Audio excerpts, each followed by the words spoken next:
recording started here. There we go. So last time we were talking political parties, right? We ended with the last slide on political parties. We were talking about the responsible party model, right, and what the idea of how parties ought to act if they were looking to be really supportive of a democratic system, how they would work, and how they would approach telling us who they were and what they were about and what their candidates would define themselves by, and how we would then see them do their business in government once we elected them. Today we're going to move from talking about political parties to talking about a cousin of political parties. We're going to start talking about interest groups. But before we get there, are there any questions about political parties that you want to ask before we move on?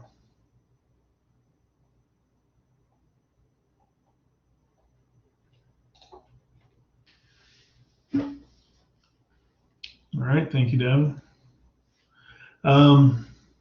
So, interest groups. If you remember when we started the political party chapter, we defined political parties and then said, that definition, especially of their core function, which was to win elections, is what defines them as different from an interest group. Looks like I've lost connection here. Can y'all hear me, or is it just the video? There we go. We're back. Okay, so let me back up, since that was a glitch in the internet there. We define political parties as groups of individuals, teams of individuals that are like-minded, that were going to try to control government by winning elections.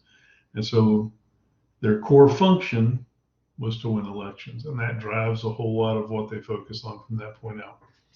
Interest groups, are teams or organizations of like-minded people.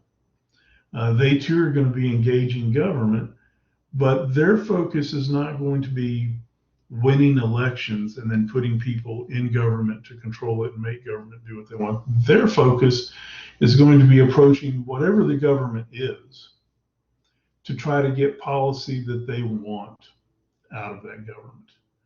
So in a real sense, interest groups don't care who wins the political battle between political parties and who gets elected, if they can get what they want out of government as far as policy.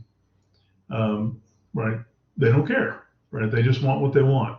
And they don't care whether it's a Democrat that gives it to them or a Republican that gives it to them or any other kind of political flavor, So they're not trying to control government. They're not trying to be in charge of government and be a part of it. They're just an organized group of people that are approaching government to get the policy in place or keep the policy in place that's important for them as a group. So in that sense, interest groups have a much narrower perspective. And they have generally a small range of policy issues that they're organized around, that they agree about.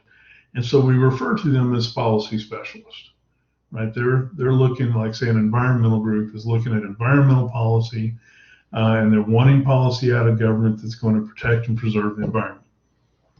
Now, that may be a number of decision-making points in government, but all of them are connected by what organizes the group and the result that they want on that organizing subject, in this case, the environment.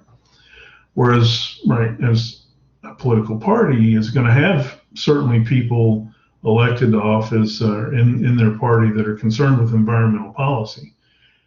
But the party itself is concerned with environmental policy and educational policy and economic policy and health and welfare policy, and so their policies are going to be spread out over the gamut of issues that government is dealing with. So parties in that sense are policy generalists, right? They have a point or a perspective on a whole lot of different things that are maybe completely unconnected, except for the fact that government's making a decision on them.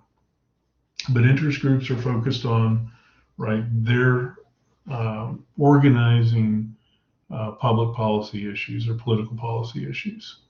And that's how we tell them apart. They're not also, in a sense, particularly running any of their members for office, right? They're not trying necessarily as a goal to get their members elected and then have voting members in government, right? That's not their focus. It's certainly possible that someone within a political party gets elected to office is also a member of an interest group. And so it might happen, but it's not the goal of the organization to make it happen. So you understand the difference between these two.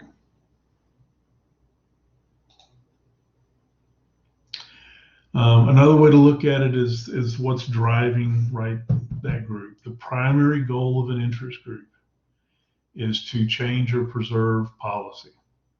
Not change government, not lead government, not control government, change or preserve policy. If policy in place is one that they like and it is beneficial to them, then they're going to try to encourage government to keep that policy. If it's not beneficial to them, it's not what they like, then they're going to try to get government to change policy. That's their primary goal, right? Is to get something out of government, that they want policy-wise. They also sometimes will be working on what we call a secondary goal. And that's where instead of focusing on government or just focusing on government, they may also have an element of their interest group that is focused on the public perspective, public values, what society thinks as a whole. And they may be spending time, effort, money trying to get society to change their perspective, to right, move from a value to a different value, to move from maybe an economic perspective on pipeline development to preserving the environment, right? So they're trying to change social values and get people to see the world from their perspective and try and convince people that that's a good perspective to have. Notice that it doesn't stop them from focusing on their primary goal necessarily of getting policy out of government, but it might be a necessary thing for them if they're not being successful in getting their primary goal. They have to turn around and say, you know what? Not enough people think what we think or believe what we believe, so we need to go into the position of trying to change people's minds on this issue. And that would be meeting a secondary goal.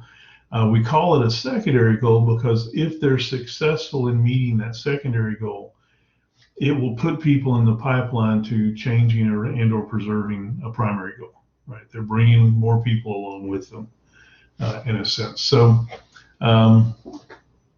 interest groups get involved to get the policy they want. That's generally their main focus.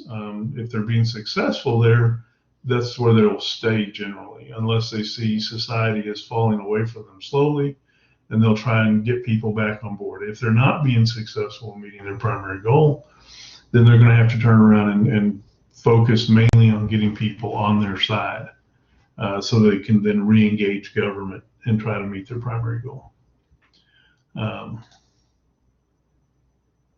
So that's what we're talking about, right? We're talking about these organizations of people that they come together, right?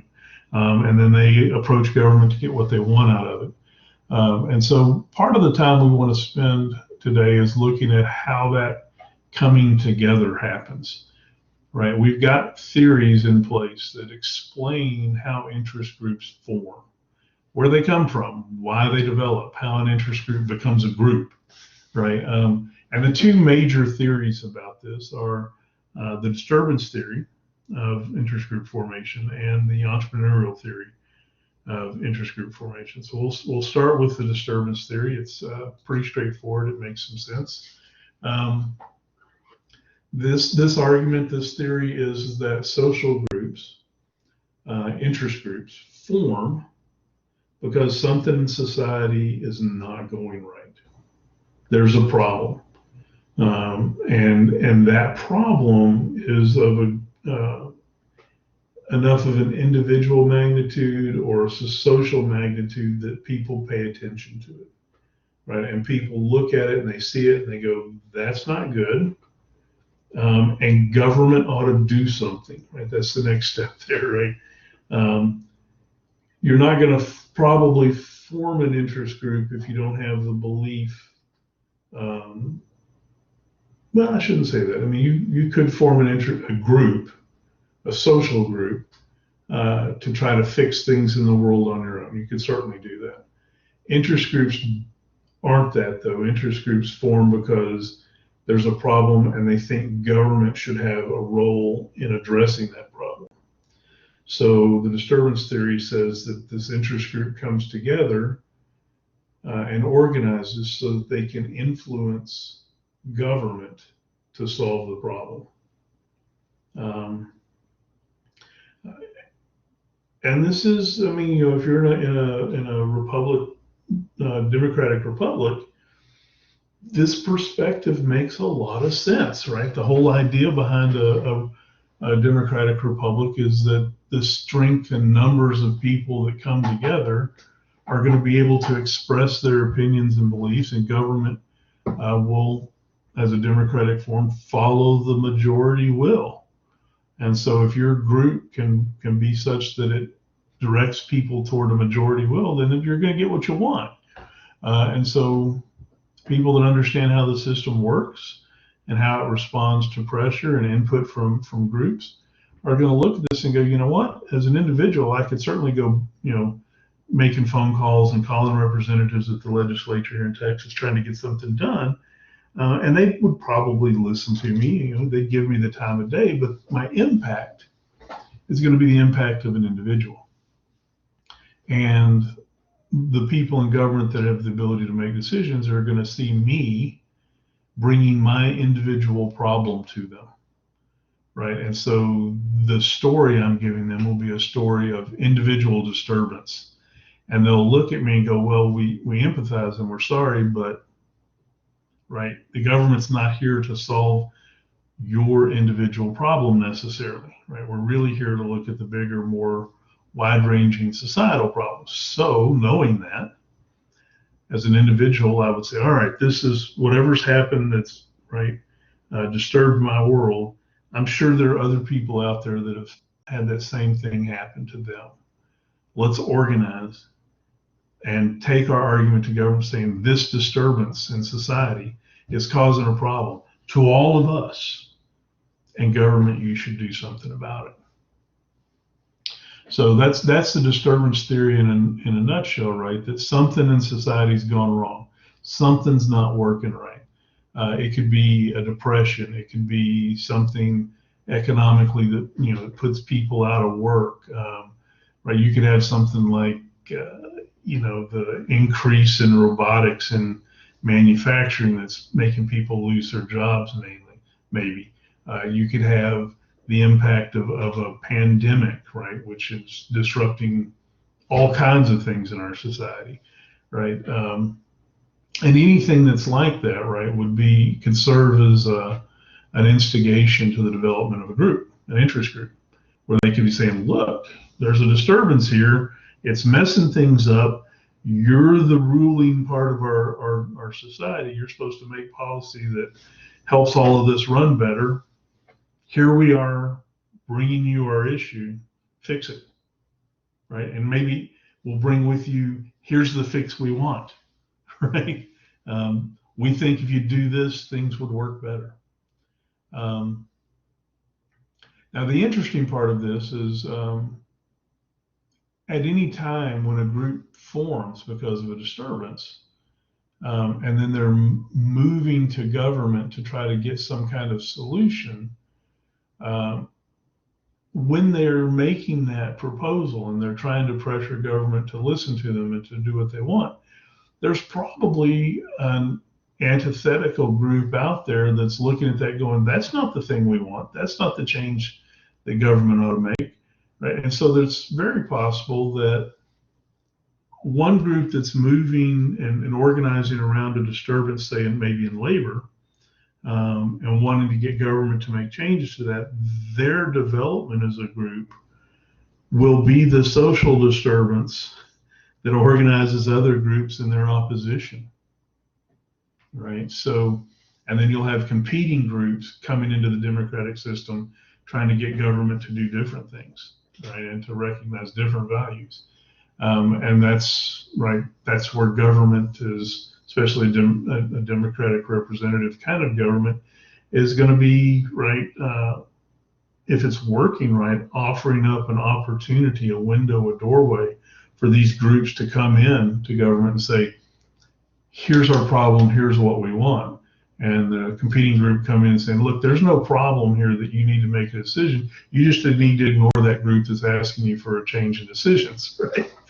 Keep doing what you're doing, and we'll figure out the rest somewhere else." So let me give you an example that I experienced working in state government right here in Texas.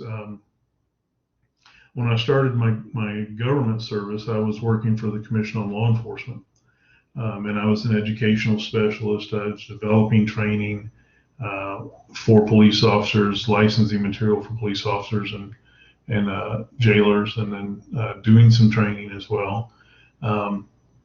And so what I was doing on a regular basis was working with the material that we use to train people to be police officers and jailers, right? Work in the prison systems and get their license from the state to be able to do that, as well as writing those exams. And what we had occur shortly before I became a state employee was a lady in Houston, her brother was killed by police officers in Houston. Those police officers were responding to a call of a deranged individual that was a violent threat, a physical threat to people around him in public. And so they were sent out, of course, to respond to this and try to assess the situation, see what was going on. And from what I've read and understood, as they rolled up on the situation, this lady's brother was armed with a knife and was threatening people in public, right, with that knife. Now, he was not in his right mind, right? He was having a mental episode. And, you know, I don't recall if he was off his medications or his medications weren't working or whatever, but he was in a stressful situation, right, and was reacting in a way that he normally wouldn't because of that. Now the police officers roll up on the scene, and what they see is right, a potentially violent situation with a weapon out, and they immediately go into right trying to control the situation, contain the situation, right, and exert some control so that this settles down. They can disarm the individual, no one gets hurt, and they can move on. And they use the tools that we were giving them at the time, right, which was mainly command and control type of interaction, where when they get in a situation, they establish themselves as the authority. They start telling people what to do. They try to impress some form of authority upon those folks that, hey, we're here and now we're in charge and you're going to do what we tell you to do. And then through that process, that right, people will follow that direction and things will settle down. And that was the way we trained them to handle all situations at that time. We actually trained them in this a thing called verbal judo, right, which was the terminology at the time, right, how to engage and win and an argument, right, a verbal argument, so that you could be in control and then push the situation the way you wanted to. And I notice all of these words that I'm using are words that are forceful and are words that are going to control and move and command and direct. And that's wrong when you are talking to someone that's in the middle of a mental episode, right, where they're spiraling out of control. all of that training actually makes the situation worse, um, as mental health professionals will tell you. Right? We didn't train police officers back in the late 80s, early 90s, from the state perspective to have any tools to engage in that situation in a way that would be more successful in helping everybody come out of that in a good position. And her brother uh, ended up being shot and killed by the police officers, because them employing the tools we'd given them made the situation worse. Not their fault. That's the way we trained them. And we trained them that way based on what we knew when we wrote that material back in the 60s, late 60s, early 70s, if I recall right. This was a disturbance for her. This, right, upset her whole world. And she understood, that the police officers weren't evil in that situation. They weren't trying to kill her brother. That's not what they intended to do. But she also, right, instinctively felt the results of that. And it did, right, that did occur because of way things were at the time. And so she went about trying to solve the problem. And she organized herself, and she approached us and the legislature trying to get us to change. And, and one person doesn't usually make that big an impact on a big societal system. And she was struggling making an impact. And so she organized the development of a group, thinking there's got to be a lot of other people out there that have either survived this type of situation or have been family and friends of people that have gone through this. And we should be able to get together and make a group. And she did. She organized that group, and I'm sorry I don't remember the name of it. But she came out of Houston. She organized that group. She began working the legislature, and the legislature ended up passing a law that said that police officers had to receive a certain amount of training in mental health practices and approaches, and that they had to continually re-examine and retrain on that every couple of years. So essentially saying to my agency, and ended up being, partly me, develop training to help give some new tools to police officers, so that when they do come up on a situation, one, they have the training to recognize this is different, right? This is somebody that's having a mental episode, and two, don't start being the authoritative power, right? Use these other approaches that will be more successful. And so you don't have to get into a violent altercation, and they don't have to get into it. And maybe you can ratchet down the stress and come out of this with everybody being okay. Right. So we had to give them more tools.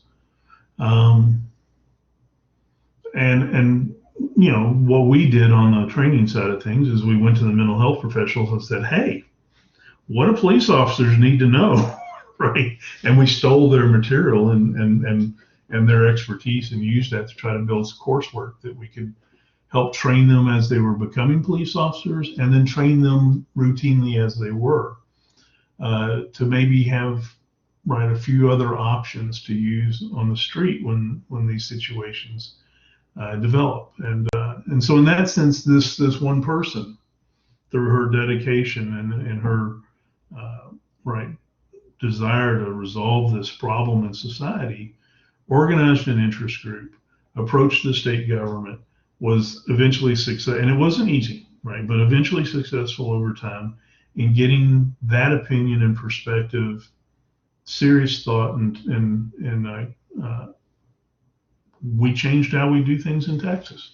And the run-on effect of that is when a state like Texas or California or New York, a big populous state, changes their training through other organizations, right? Police training agencies in other states see that, and maybe, right, they make changes before someone is killed on the street, right? So in that sense, right, this disturbance theory, right, I can actually point at an experience, right, in Texas, where an occasion in Texas where an interest group formed out of this and results came out of it, and it changed, right, what we do in Texas. Now, does that mean that police officers are going to be perfect now they do this and we'll never have injuries like that again or deaths? No, it doesn't guarantee those results, but it at least puts another tool in their belt that they can, if right, they can recognize the situation, and that's a very tough thing. There's an opportunity for them to do something different, right?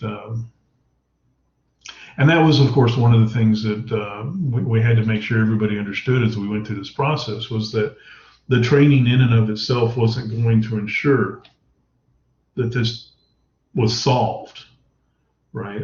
Because we're still dependent upon the police officers when they roll up to assess a situation in a high stress environment and make appropriate, right, and good decisions about how they approach that and try to control and resolve a situation. And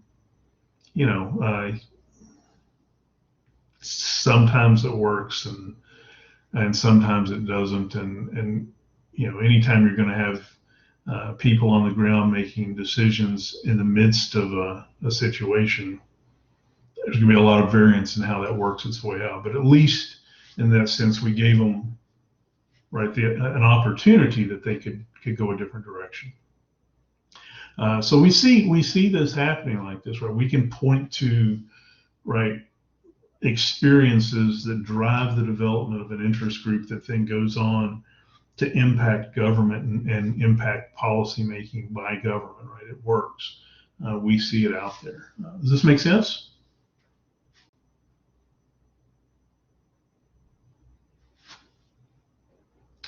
All right. Moving forward, we'll talk about the other theory of how interest groups form. And this is not an either or, right? Both of these theories are truthful. Both of these theories tap into what we've seen and experienced and know about how interest groups come about. This one is the entrepreneurial theory. And what this is recognizing that a lot of people, right, view the government as a decision-making entity, and that when a government makes a decision, there are winners and losers on those decisions. And so, and that means whole careers can be made or broken, and money can be made or lost, and power or authority can be given or taken away from individuals or groups. And once you come to realize that the government is, right, when they make a decision, they're always making a decision that's in somebody's interest, and probably always making a decision that's not in somebody's interest. Entrepreneurs look at that and go, well, this is an opportunity, right? Every time that an issue is brought before government, there's an opportunity for change. And as someone that can recognize opportunity and recognize how that might impact society going forward, I now have a potential role to play. We see this most often, this entrepreneurial perspective, shockingly, in business, right? Where entrepreneurs go to make money and to make a career and to be in charge, right? Entrepreneurs are those people that can see a different path or a better path or a more productive path forward, given a certain situation in society. And so we quite often see people that will go, we're about to have some big decisions looking at how things are in society. The government's going to have to make some big decisions soon. And some of those might certainly impact how I go about making my life or making my living. And so maybe I ought to get involved now and be an instigator, a driver, right? Somebody that's moving the discussion a certain direction than just sitting here and waiting for it to happen. So there's not, right, that motivation that came from a particularly bad experience or a result that has happened to someone. This is much more the idea of looking forward and recognizing the political lay of the land and how it's going to impact you or your economics or your livelihood or something, and then getting involved proactively to try to create the change you want or preserve the policy that's successful for you now. So what I like to think about, especially in Texas, is the oil and energy industry here in the state, right? You're someone that's right working within, say, a small oil company or drilling company or something in Texas. You're going to have to, as a routine part of your job, keep track of what the government's deciding in Texas for what drilling we're allowing where, what regulations we have on it, what are the environmental impacts and procedures you're going to put in place, right? How that's going to impact you doing your job. And so there's while you're looking at that government, Texas government making those kind of decisions, those are always opportunities for you as someone that's paying attention to get involved and make a difference. And so you may see the opportunity here to further a cause, right? Especially, let's say, instead of being on the oil side of it, you're on the environmental side of it, right? Of oil drilling and energy production in Texas. And you're like, maybe we can steer things toward more environmentally conducive energy development as opposed to fracking or natural gas extraction or something like that, right? So, right, you're looking at solar and wind and who knows, right? But you're still involved in this energy kind of discussion and debate, and your group is that you're going to organize and you're going to try to drive, right, is going to try to get government to look at, support, and help industry in one direction, where someone that's in the oil drilling business is going to go a different direction. So one, you're looking at how government influence is going to impact your career, what you're doing or what you believe in. You might also just be looking at it, what? There's a whole lot of us very small energy companies here in Texas, and as we look at what the regulations that come into place at the legislature are, they tend to be really organized at trying not to impact the Exxons and the Mobils and the Shells but they're not looking at us that much. And they're not considering what the regulation is going to cause, problems it's going to cause us. I'm going to start an organization for small energy producers in Texas. And I'm going to go to all these small companies, CEOs and owners and say, hey, we need to form an interest group and go in Austin and talk to the legislature as a group of small energy producers and say, we understand what you're doing that's going to control these regulations for the big boys, but we make an impact too, and you're hurting us or helping us when you make these decisions too, and we want to have a voice in helping, make sure you understand what our business is and how it works and what the policy you're going to make is what the impact is going to be. So a lot of times on this entrepreneurial side of things, you're looking at it from a business perspective, an entrepreneurial perspective. And you're looking at yourself as a leader maybe in that arena where you can go out and organize a group and lead a group and maybe even shift your career from small energy producer to leader of small energy producer association, right?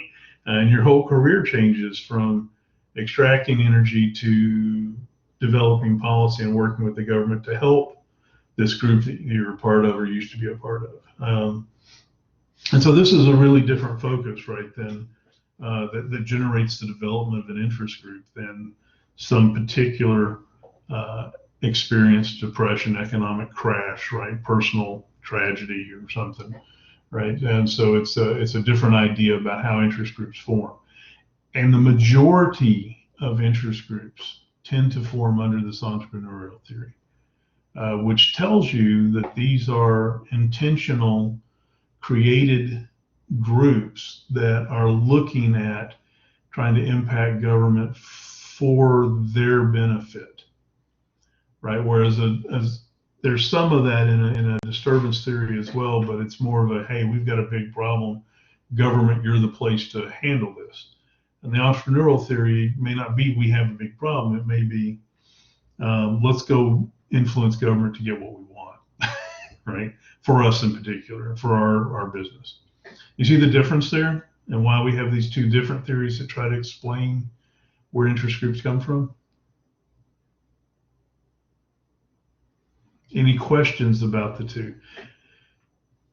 And I don't mean to drive a perfectly clean division between them, right? Some of this could be true on both of them, right? There could be an economic depression or a COVID problem, and the person that recognizes the ability to build an organization to get change might be entrepreneurial and suffering from the COVID issue as well, right? So it could certainly, right, the two could come together, but generally speaking, we think of them as being generated from different mindsets. All right, if no questions on that, then we'll move into talking about the actual work that interest groups do, how they go about being an interest group and trying to either get or change or preserve policy that impacts them.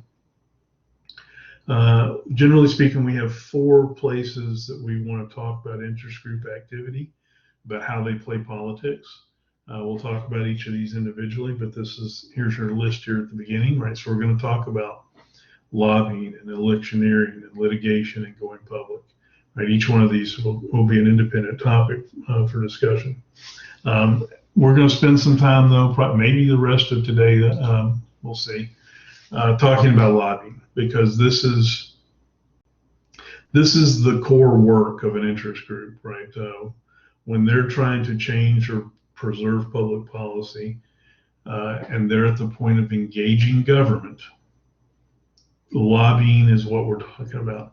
Anytime an interest group is communicating to a policymaker about what they want, this is the practice of lobbying. The word lobbying comes from the historical practice that would occur when you wanted to talk to a policymaker, and this has been going on for 150, 200 years now in some cases.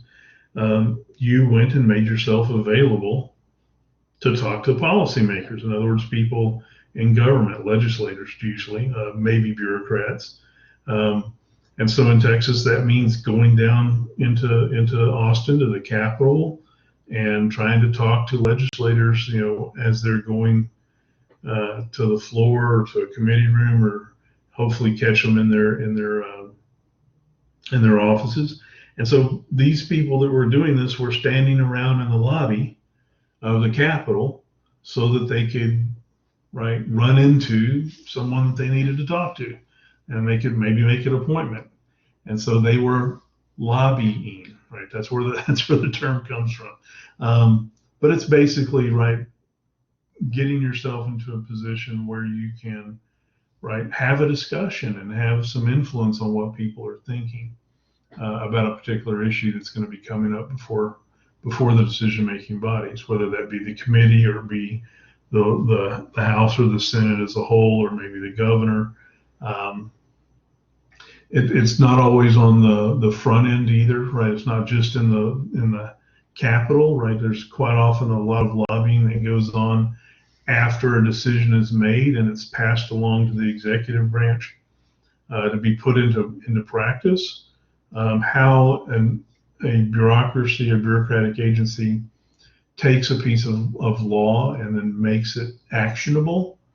There's usually a lot of space in there for debate and discussion, and right, where you're trying to figure out, how do I take this and make it work?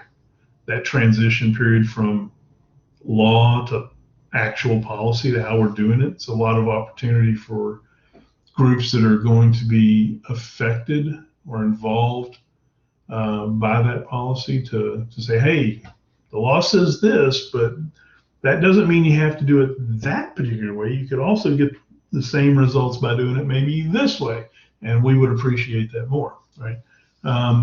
And so lobbying is this whole process from the beginning to the end of the governmental decision-making process and implementation process of getting your influence into the decision-making structure of government.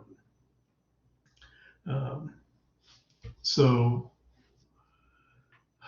pretty interesting to watch this happen and be a part of it.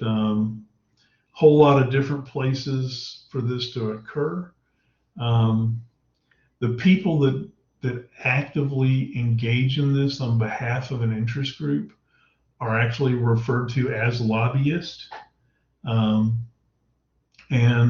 they have to actually identify themselves and register with the state of Texas as a lobbyist for an interest group.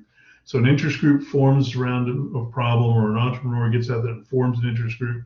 At the point they go to engage government, they have to select someone, right, that's going to be their person or their team, right, that's going to be engaging government, actually getting in touch with them, talking to them, lobbying them. And those folks have to register, right, with the state legislature as a lobbyist. Here's me. I'm Russ Gardner, and I am a lobbyist for, right, this so-and-so organization.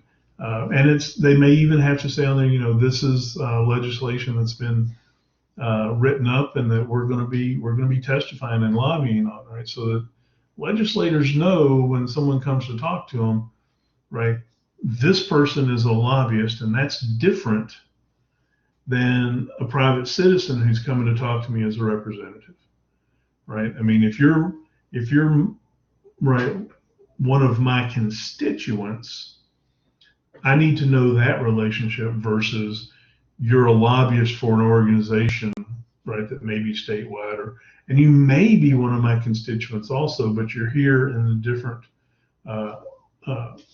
you're presenting yourself in a different opportunity, and that's representing this interest group, not representing yourself as a voter. And as someone that's a member of the Texas legislature, I need to know that, right, because that's going to dictate a lot of what I can say and do in your presence if I'm talking to a constituent versus a lobbyist, right? There are going to be different rules, different laws in place that guide our interaction. And so lobbyists have a proactive position put on them that they have to identify themselves. And so at the beginning of legislative session, they will do that by registering with the organization, with the legislature, as a lobbyist. And then when they get into the situation of doing their work, it's generally an obligation on them to remind the legislators they're talking to they are a representative of this group. One of the ways that happens on a case-by-case basis is, say legislators are on a committee, and a committee meeting is happening where they're discussing proposed legislation. They've got a bill in front of them that's going to do X. And as an organization, as an interest group, you want to be in that committee hearing, presenting yourself, your information, your argument on that particular bill. Now, these committee hearings are generally open to the public, and they generally take public comments during the committee hearing. So you will show up to the committee hearing and you'll fill out a piece of paper that says House Bill 1524 is scheduled to be spoken on today. I would like to address this particular committee on it, on this bill. I'm here representing, right? This goes on the card, and you have to choose, right? I'm representing, there's a box for yourself. There's a box for a state agency or bureaucracy, and there's a box for an interest group, right? And you have to check the right one. And if it's not yourself, if it's one of the other two, you have to identify what that organization is. Then there's a box that says whether you're going to be testifying in favor, in opposition, or as an information source. If you're there as yourself, you're going to be doing for or in opposition as your two choices. If you're there as a lobbyist, you're going to be doing for or against right, the opposition on it. If you're there as a representative from a state agency, you're going to be prevented from taking a position on the legislation. You're only there to provide information to help them make a decision. So you'll check providing information. And then as that bill gets discussed in that committee, that stack of cards, right, that everybody filled out that wants to talk gets taken to the committee, and the chair works their way through that, right? They have their staff will get up there and call each of those people. On the card, you also have the opportunity to say, I'm just stating my position on the card to address the committee. And so they'll sort through those. Yes. Is that just feedback on me, or was someone asking a question? All right, so I'll take that as feedback. So, right, they'll sort those cards out, and they'll say, okay, we have these 15 cards that are in support of the legislation as it's now written, and they'll list the names. We have these 12 cards that are in opposition to the legislation as it's now written, and they'll read the names into the record. We have these people here from state agencies that are here as an information source. They'll read that into the record.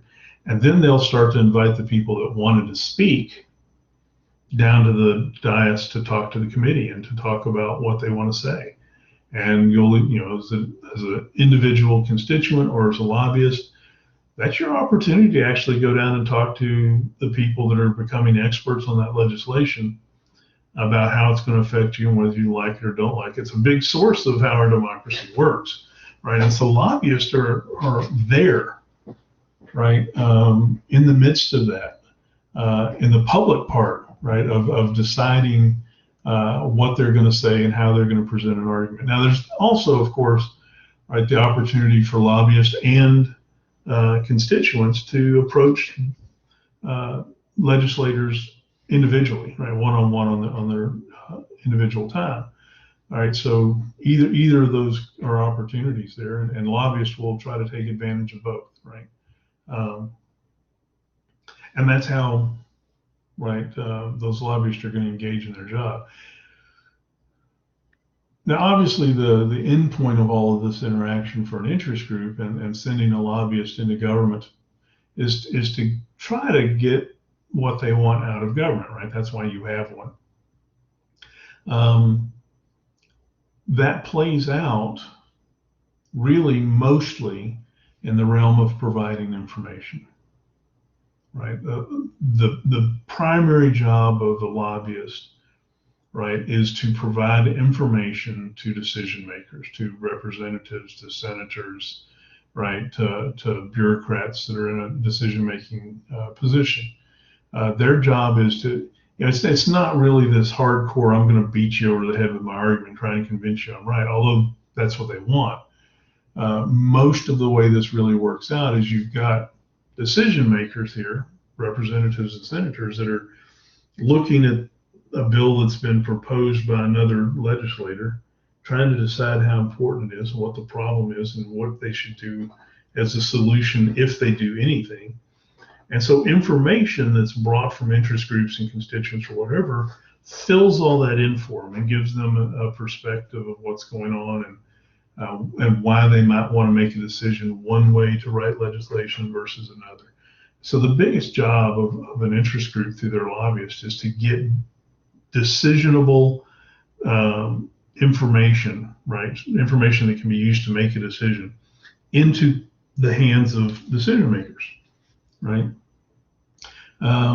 And so you need to be, right, as a lobbyist, you need to be bringing not just your argument, but your information that supports your argument to these people, right? The legislators don't really just want to hear, do this because it's going to be good for us. They want to see what you're basing that argument on. They want to see the information. They want you to give it to them, right? They want to be able to look at that information themselves and go, okay, this makes sense, and I'm willing as a legislator to go out in public and support this and vote for this or vote against it, whatever. So your job is to give them the information they need to make good decisions.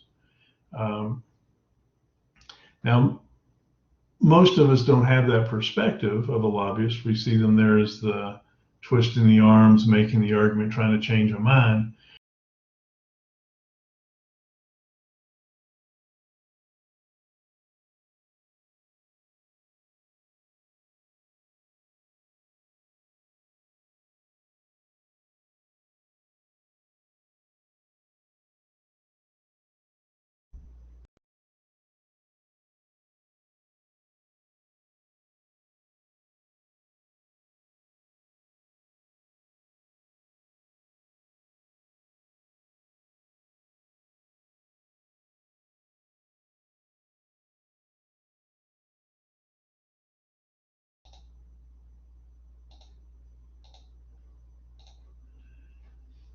All right, can y'all hear me? All right, so I got booted, right? Somebody was unhappy with me and kicked me right out. Okay, so again, their job is to provide information, right? And that's the main part of their job.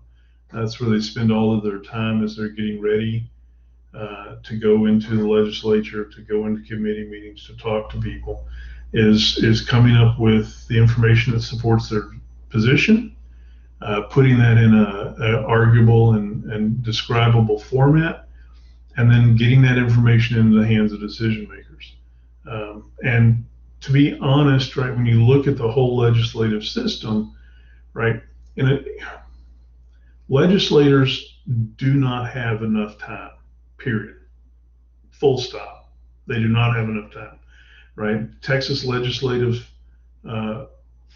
session opens, right, usually on a second Tuesday or so in January, and it lasts for 140 days, right? So the legislative session, the time to make law in Texas, is basically a 140-day window every 2 years.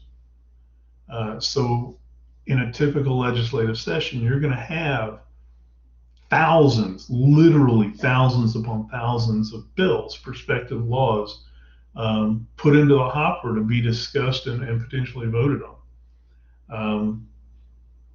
And so they don't have the resources, the time to become experts in all of those different situations. They do not have the staff to research all of those bills and the run-on implications and how it's going to affect society in Texas as a whole when they're looking at those bills. So legislators and their staff especially are really dependent on information coming from interest groups and from state agencies and from constituents, where they bring them summarized synopses of, if you do this, here's what this bill is going to do. Right now, they're going to try and understand all that and get some of that information right in their head, but they need these interest groups to give them information. Right? They rely upon it. Because if they had to go research and develop their perspective on all these bills themselves with their staff, they couldn't get anything else done. They really couldn't debate it, work on changing the language to make it work better. They just have to say yes or no and move on. And they don't have the time for that. They don't have the staff to do this well.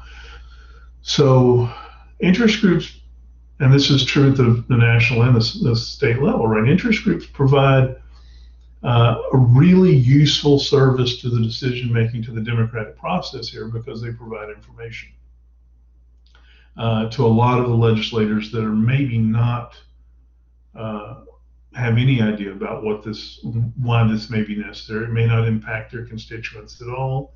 It may not be a problem that they see happening in their home and where they live and where their voters are.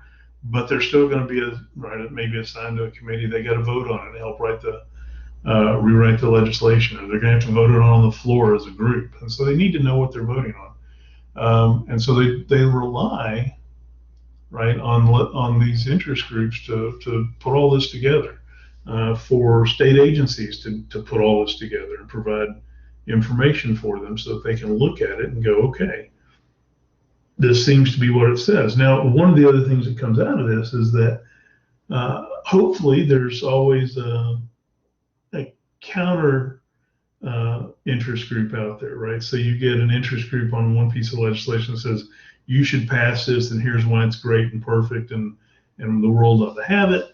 And then the other group going, this is the crappiest piece of law ever written, and it's going to destroy Texas if you pass it. And then both of them give information, data, arguments, whatever, right, to those legislators to back that up. So legislators are going to look to that, and they're going to look to both instances to try to give them, right, some kind of insight of what might really be the case. Right? Because you know that an interest group is going to provide you information, and that information, while it needs to be true, right, an interest group that lies to you is not worth anything, and you're not going to give them the time of day.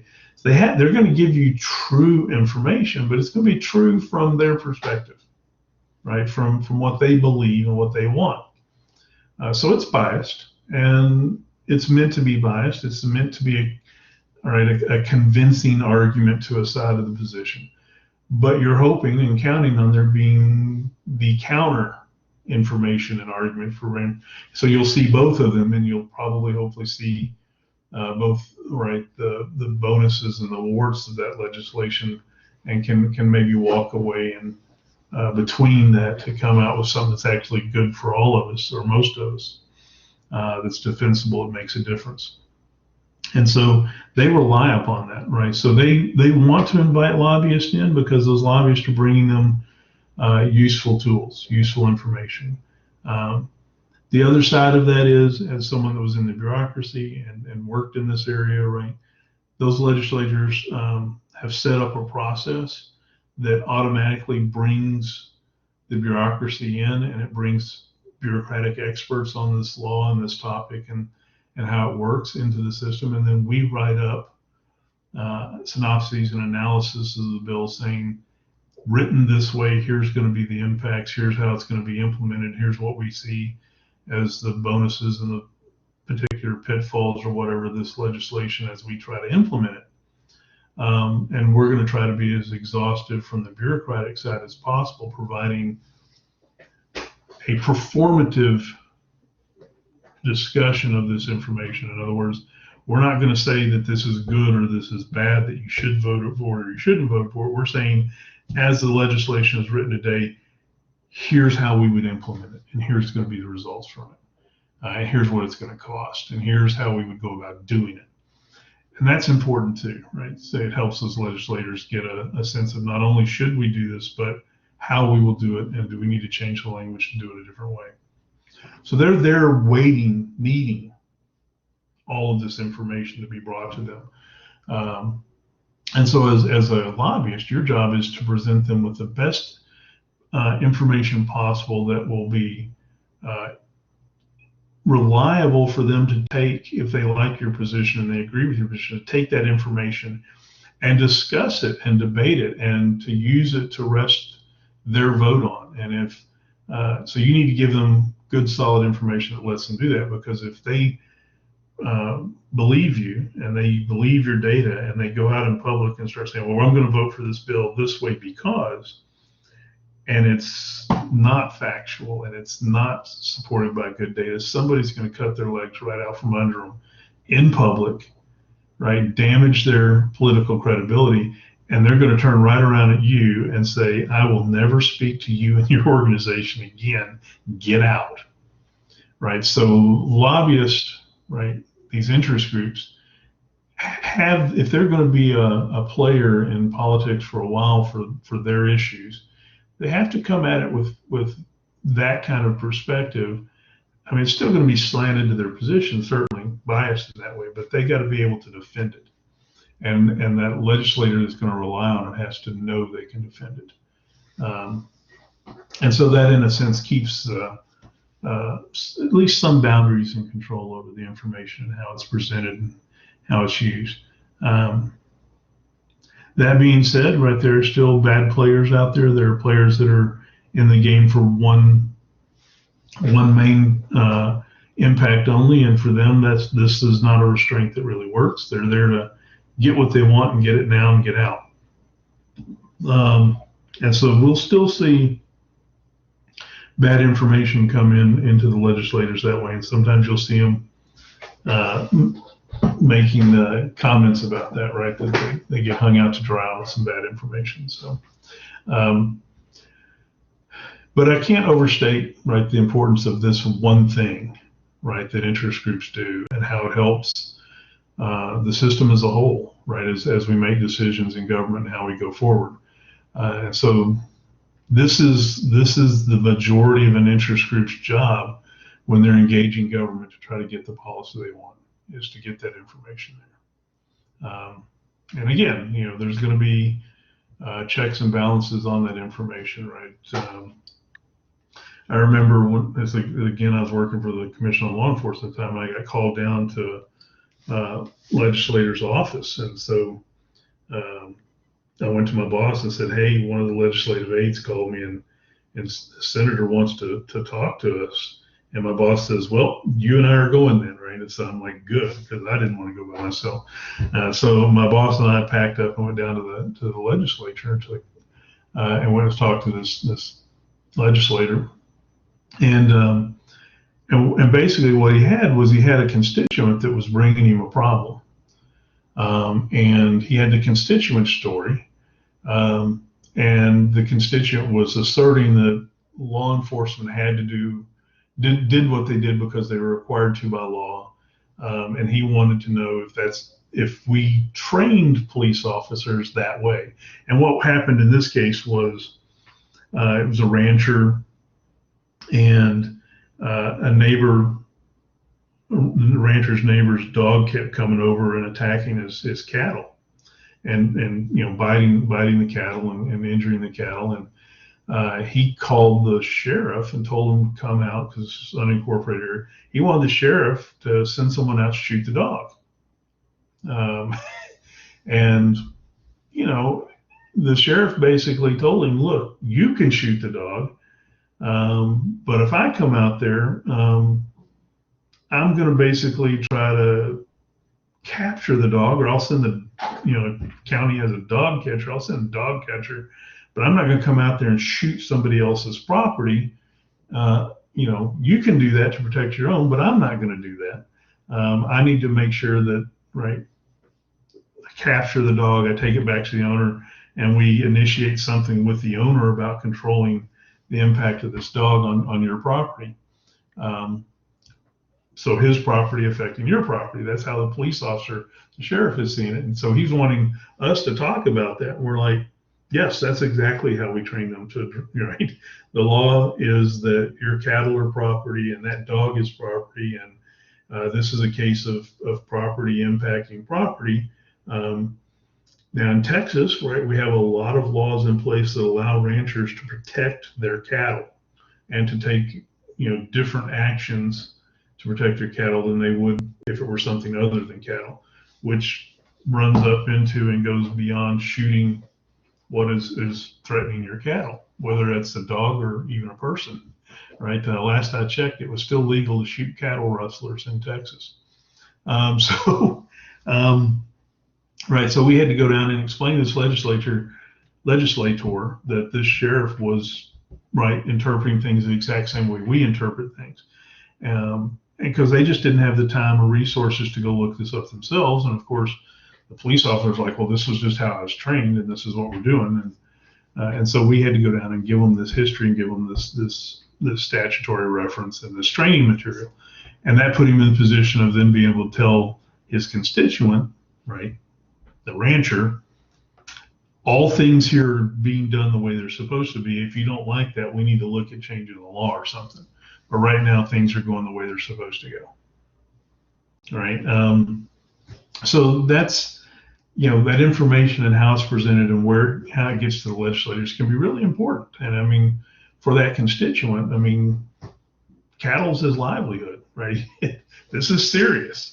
Right? And you certainly, as a dog owner, probably don't want your dog, right, getting shot as the first solution to a problem that the dog is causing, right? So, although that could have been the case. And so those kind of things that can seem trivial from, right, my perspective as a bureaucrat, and that I have to take a couple hours out of my day to go down to the legislature, get my boss to go with me, and I sit there and talk to a legislator about dogs biting cows.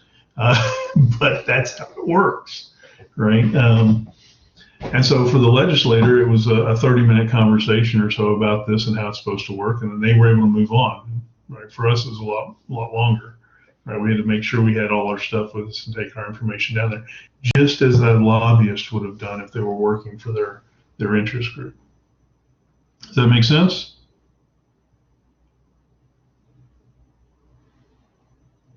All right, so we got a few more minutes here, so let's move on to political strategy and campaign strategy. These are a lot more succinct and a lot simpler to understand.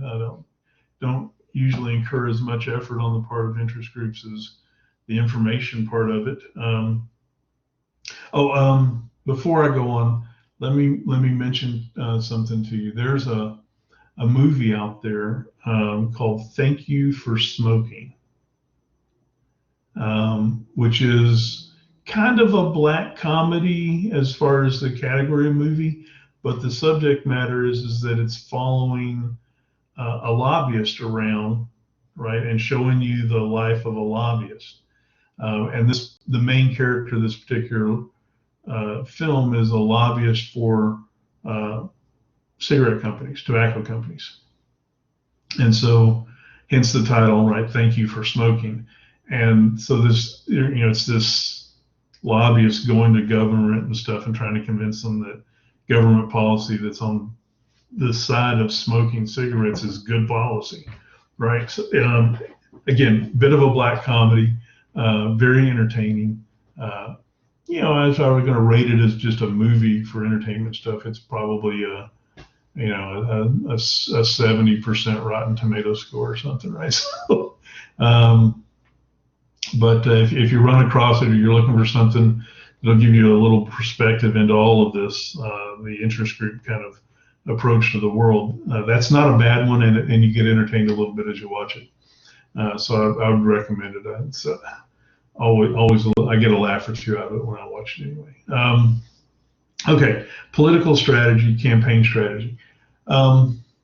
Political strategy is the work that's going to go into helping a particular piece of policy get passed or defeated. So you're talking about an interest group that's working with legislators that are already on that interest group side, right? So they've looked at the information, they've decided they're going to vote for something or against something, which is what the interest group is looking for. Once you're to that point, the interest group, in a sense, is done with the information part of the campaign, and now they're going to look at offering any help they can to that legislator to get that bill either passed or defeated, right? Get that policy either put into place or taken out, depending on what the interest group is looking for. So they've moved from just here's what you need to know to make up your mind to what can we do to help you now that you've made up your mind, get this to happen the way we both want it to go. So at this point, right, the legislator can say, well, it's going to be key that we get these instrumental legislators on board with us. So I'm going to call them and set up a time for you to meet with them individually, and you need to go talk to them, right? And of course, the lobbyist was like, set me loose, right? Absolutely. That's exactly what they want to do.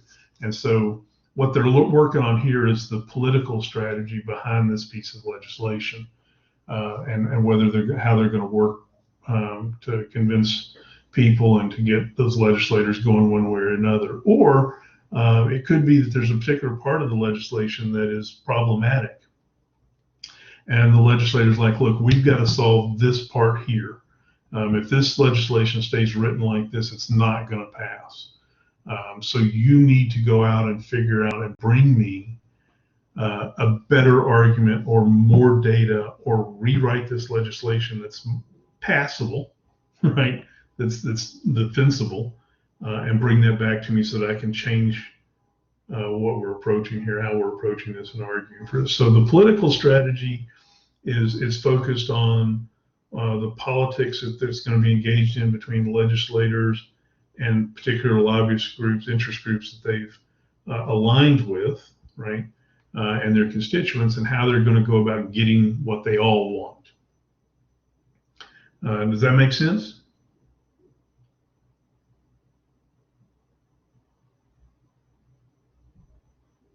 Okay. Campaign strategy is something that becomes possible after a relationship between a particular legislator and interest group kind of gets solidified, right?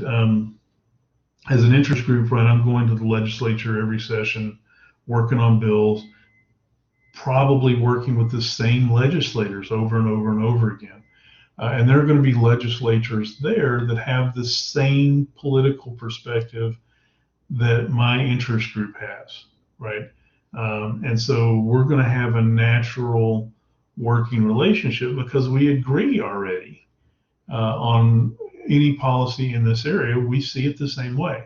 And so those are folks that, as a lobbyist, as an interest group, I want them in government for as long as we can keep them there. So this puts the interest group in a position of looking toward how do we keep advocates for our interest group that are in government, right? So now they at times find themselves in the position of moving away from working on particular policy to working on campaign strategy, so that they keep, right, their advocates in office. So it's not at all unusual to see interest groups, right, who have a large membership base that's paying a membership fee, that they're raising money to start spending that money, start developing information, start developing their own membership to support and advocate for particular individuals during an election cycle, right? You know, Senator so-and-so has been a tireless defender of the policy that we as an interest group wants. He believes the same thing we believe. Let's make sure he wins his reelection, right? So we're gonna donate money to his election cause. We're going to try to convince our membership to volunteer and work for his campaign. Right, we're going to focus on this political campaign because if we're successful in getting this person elected or reelected, right, they will help us with our political information later, our political strategy later, the legislation that we want, the policy that we're chasing. So this usually comes along after an interest group's get involved for a while and working for a while, that they start not only focused on information and legislation that they want, policy they want, they also start getting a little bit of their focus on electioneering, in a sense, trying to get, right, a campaign strategy that makes sense for people that they want. And so this help is usually in the form of money first and foremost. Later in the next topic, we'll talk about electioneering in general, so we'll go a little deeper into this. But they can tell them, hey, you know, maybe you should run on this issue, and we'll give you the information to support that. And then you can go out and say, hey, this, you know, my constituents have continually told me this is important to y'all. Here's who I'm working with on this. Vote for me. I'll keep working on this with you guys and for you guys. Right, and that will get votes for them, and hopefully you'll see them as get reelected. Source of ideas, friendship. These are kind of run-on things that just happen. It's interesting, right? But as a source of ideas, right? Interest groups have a breadth of information and knowledge and experts within their organizations, and quite often the communication goes the opposite direction, right? A legislator will be working on something and they'll go, you know what? I bet so-and-so in their capacity as a lobbyist for this organization has worked on something like this or seen this kind of stuff before. I think I'm going to contact them and say, hey, I know this isn't legislation that y'all are particularly interested in, but didn't you do this, or didn't y'all have something on this, and could you get me some information on this? Can you we're trying to do this. Do you got any ideas about how we would go about doing this that would make sense? And in a sense, what they're looking to that interest group for is to provide them, right, with some assistance. And it may not even be anything that helps the interest group in the sense of the policy interest group wants. But an interest group is going to encourage that because, hey, you scratch my back, I'll scratch your back, and it's good for both of us. So yeah, you call us with a problem, and if we can work something up that gives you a good idea or some good information or a path forward that helps you, we'll be happy to do it, right? Be happy to do it. You use us as a resource, use us as a place to get ideas from, because that puts us in the position of next legislative session or something, knocking on your door and going, hey, we need some help with X. Remember, we helped you with this. Well, we're calling in that right, that help. We're looking for something, some help the same way. So, and in that sense, you develop a relationship that can actually become more than just a professional relationship. It can become a friendship. One of the things that doesn't really become apparent to people until they're watching this on a routine basis is that a lot of your lobbyists are ex-legislators. So someone gets elected to the legislature, they serve 8, 10, 12, 20 years in the legislature, and they decide, you know what, okay, that's enough, I'm done, I'm going to retire, I'm out of the, or they lose an election and they're out of the legislature. But for an interest group, those ex-legislators are a gold mine, right? Because they worked on the inside of the system. They know most everybody that's there. They know the movers and shakers. They, right, had friendships that they developed with other legislators. So as an interest group, you are motivated to go hire them as your lobbyist and send them right back into the legislature the next time that's this session is open. Now they'll work a lot less because they're lobbyists now, they're not legislators, but they'll be calling a legislator, right? And they'll be calling their personal cell phone because they got that number as an ex-legislator, and it'll pop up with their name on their cell phone who's calling, and that legislator is going to answer that and say, hey, what's up? And they're going to say, hey, let's go to lunch. I'd like to talk to you about, I'm working for this. And the answer there is, hey, you're my friend, let's go talk. So this is, you understand what I'm going through. You understand what I need as a legislator because you've been here, right? So we can just cut right to the chase and start talking about what's going on and what I need. And you know why I need it. I don't have to explain that. You know how to help me get from A to B. And I can help you with that, and that'll help my career, and blah, blah. So that friendship is already maybe there, and the lobbyist and the interest group, right, I would say exploits that in a positive way most of the time, right? It's not necessarily a nefarious thing, but it opens doors quicker as it gets conversations quicker. It maybe gets everything moving along a little easier and a little faster because everybody understands what's going on. For the ex-legislator that has now become lobbyist, they have the advantage of knowing all of the ins and outs of the process because they've been there, and they can help things move along a little easier, especially if they're talking to someone that they already agrees with their position because they've worked with them before as a legislator, right? They've worked on legislation together, they've been in committees together, right? They've done a lot of hours working in the legislature. So as a lobbyist now, they bring all that with them. And that friendship maybe have been developed, right, as a legislator to legislator, but it's also the case that it might have been just developed as a lobbyist, right, that right, had a good insight into what was going on and what was needed and right, met all that, and they served, right, the same time, the same hours, and they shared an experience and developed a friendship out of it, like you do with anybody that you would work with on an occasion, right? So lobbying is a really interesting job that has a lot of opportunities to be important and make a difference, and it generally pays real well too. So if politics is interesting to you, but you don't want to run for office, you might want to try to get with an interest group and be their lobbyist or something like that, right? And work for a cause that excites you, and you may get paid real well to do it as well. Any questions about that before we call it a day?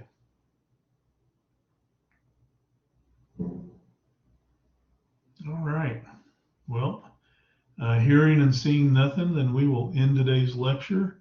You guys have a good spring break, and I'll see y'all, I guess, on the 23rd, right? We'll come back and move on and talk about electioneering and things like that. So thank you, Samantha. Y'all have a good. Thank you, everybody. Have a good day. Yep. And